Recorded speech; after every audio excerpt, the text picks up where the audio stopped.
Hi, thanks for joining me today. So we're going to be doing a scrapbook style journal with me, and we're mainly going to be using the dog parent stamp set from Everyday Explorers. We're going to be using a few of the dewdrop size Versa Magic inks. And I really like using these when I'm stamping in my journal because both the smaller size is great because journaling stamps tend not to be very large, and I feel like I get a really good color saturation from them and they don't bleed through to the next page. And since these stamps are new, I just stamp off for the first few times on a scratched piece of paper because usually the first impression from a new stamp is not the greatest. And then if I know I'm going for like a faux pattern paper look, then generally I will stamp off the excess ink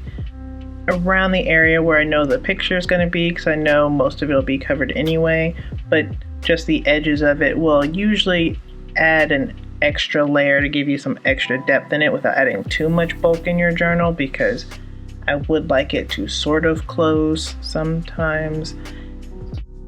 So while I'm doing all this stamping, I might as well tell you what we're journaling about today, which is the new member of our family, a new furry member of our family. Her name is Oreo, and she is a 6-year-old mix of hyper, cuddles, and flatulence. So originally we were thinking that we would go with a dog that was closer to about 2 years of age, since our first dog is about 2.5,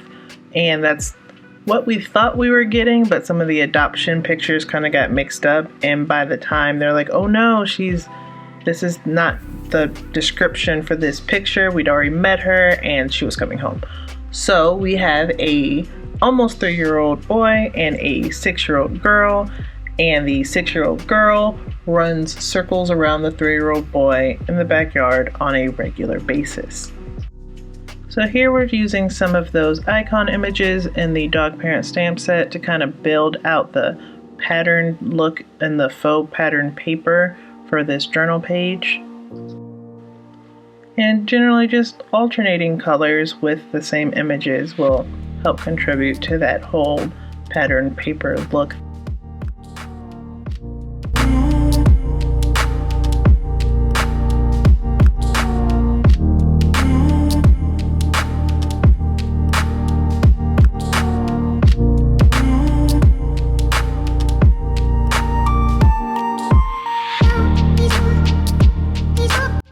And the picture that's the focal point for this page was actually taken at the doggy daycare that they go to. And we started using a doggy daycare mostly for the fluffy one, because during the summers when it gets too warm for the best hours of the dog park, we like to let him go to daycare a couple days a week, so that way he can still run around in the air conditioning as much as he wants and socialize and jump and play and generally be a dog without overheating. And here we're creating a cluster around the photo using scrap pieces that I had left over from other projects, just to kind of help separate the picture from the background and all the stamping.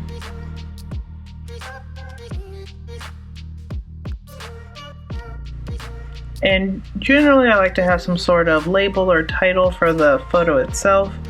and the Will Pose for Treat stamps was pretty perfect for these two, because when the treats come out they magically turn into trained circus animals.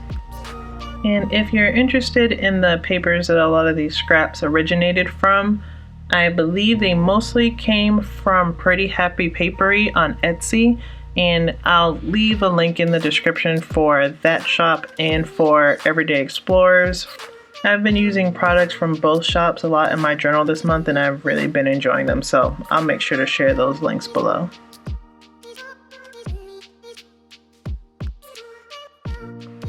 Going back to the picture, I was actually really worried when we dropped her off at daycare for the first time, because I didn't want her to think that we were giving her back and that she would have to go through finding another family to adopt her, because when we got her, she had really bad anxiety and she was on trazodone and gabapentin, and we came to learn that a lot of shelter dogs are, because of how stressful shelters are, on the animals for obvious reasons.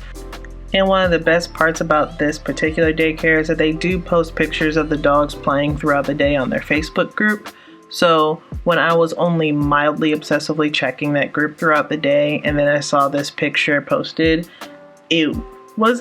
a big relief, because judging by that smile, I'm pretty sure she's having a good time and that she's okay with the daycare. And as I'm decorating the other side of the spread, I'm trying to keep the stamping closer to the edge just to make sure that I'm leaving enough room for me to journal and, talk about the picture and just tell the story that I want to without having to worry about not having enough room for all the words that I always use. And here I'm just using a circle punch on another scrap piece of paper that's the same as one of the pieces under the photo to kind of help marry both sides of the spread together.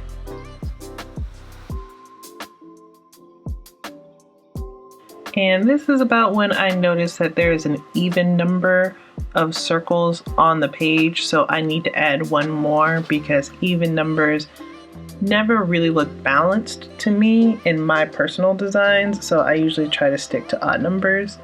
And then so I'm just going to use my overly fancy scissors that may or may not have been an impulse purchase from Amazon to kind of trim off the overhang.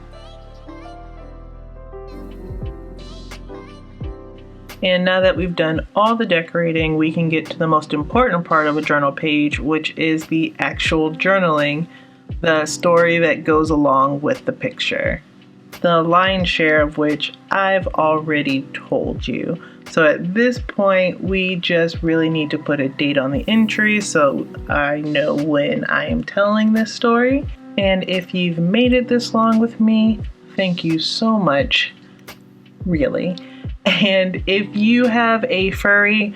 or feathered or scaled family member that you love, feel free to tell me about it in the comments below. Thanks again.